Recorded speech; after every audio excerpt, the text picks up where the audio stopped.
And I'm Thibodeau. And there's three things that we love doing: eating boudin, eating crawfish, and watching WGS-TV.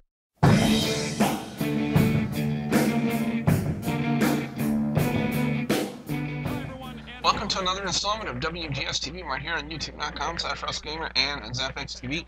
I'm Del Vivo Lapudro, and this is going to be the start of my Saints report for this year. And I will be tracking and following my favorite team, the New Orleans Saints, analyzing each game and giving you guys my opinions on how each game went. And I am really sad to say that the first report for this year, for my Saints report, it's not going to be a good one. It's not going to be a good one, as the New Orleans Saints were hosting the Washington Redskins and lost by a score of 40-32. Let me go over some of the stats here.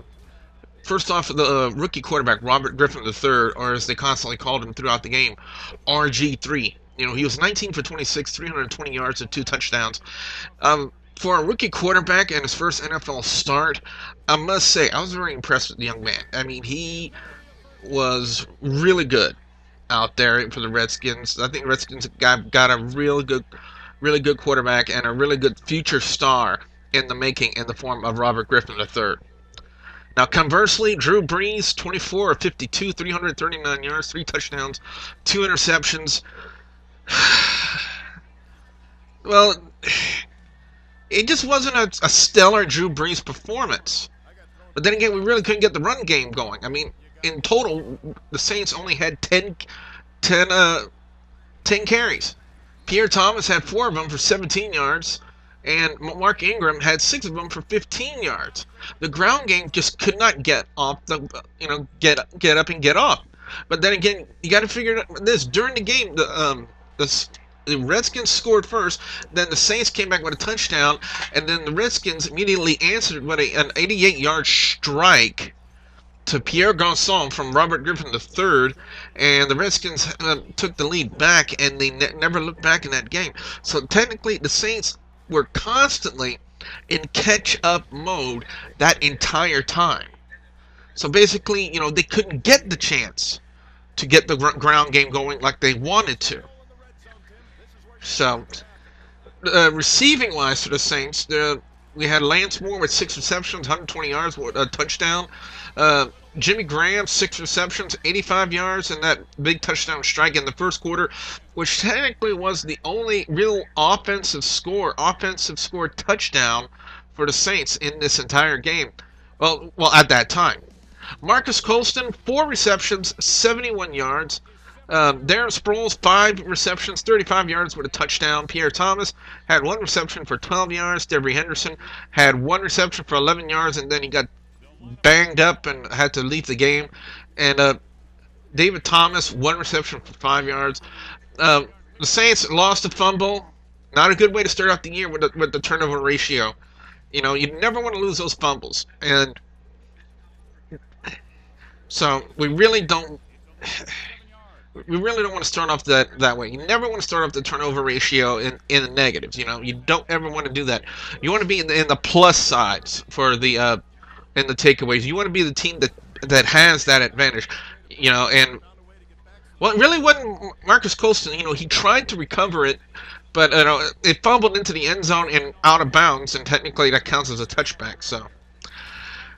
Garrett Hartley had a field goal for 21 yards. He was perfect on all of his extra points. Thomas Morstead, 5 punts, 48 yards average. Punt returns, Darren Sproles, not much doing. Defensively for the Saints, we had Roman Harper had 7 tackles with 2 assists. We had Cameron Jordan, the rookie, 5 tackles, 6 assists, very active in this game. We have Michael Jenkins, 3 receptions, 2 yards. Patrick Robertson, 3 tackles.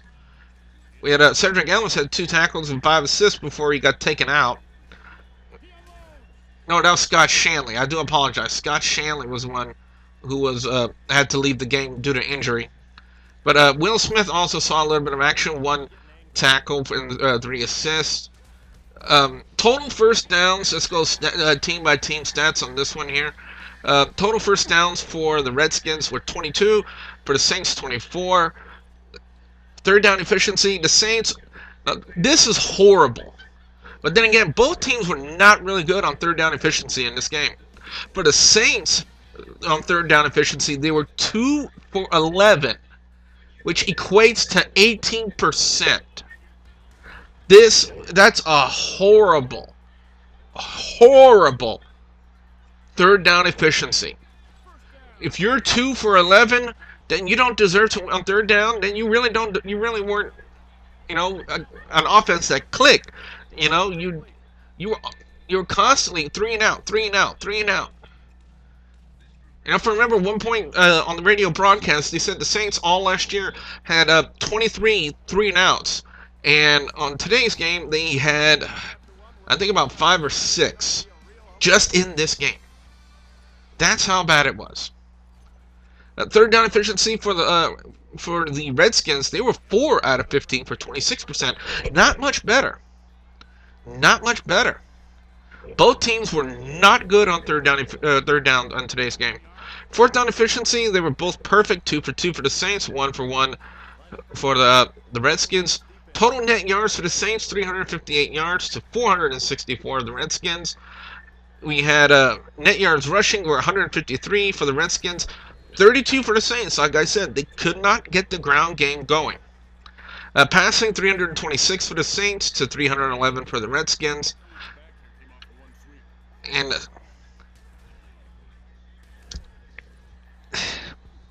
rest of the stats are pretty much just self-explanatory. But I just wanted to go over a couple of the big ones. And again, the couple of big ones here. Again, the third down efficiency. Both teams were really bad. The Saints cannot continue on a trend of having a bad third down efficiency on each one of their games. Because if they continue this trend of having terrible third down efficiencies on each game, the Saints will lose every game. Now, albeit there were a lot of great plays on special teams, including the punt block that was picked up by Courtney Roby to score for a touchdown. That was a stellar heads-up play by the Saints special teams to get that score. And but the way the game just went is just like, we had high expectations almost. We had high expectations for the Saints to perform well, and they just fell short. There were like so many penalties in this game, so many mistakes.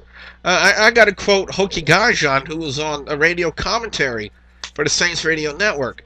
He said it felt like we were watching an LSU football game. It felt like we were watching college football or even a preseason game.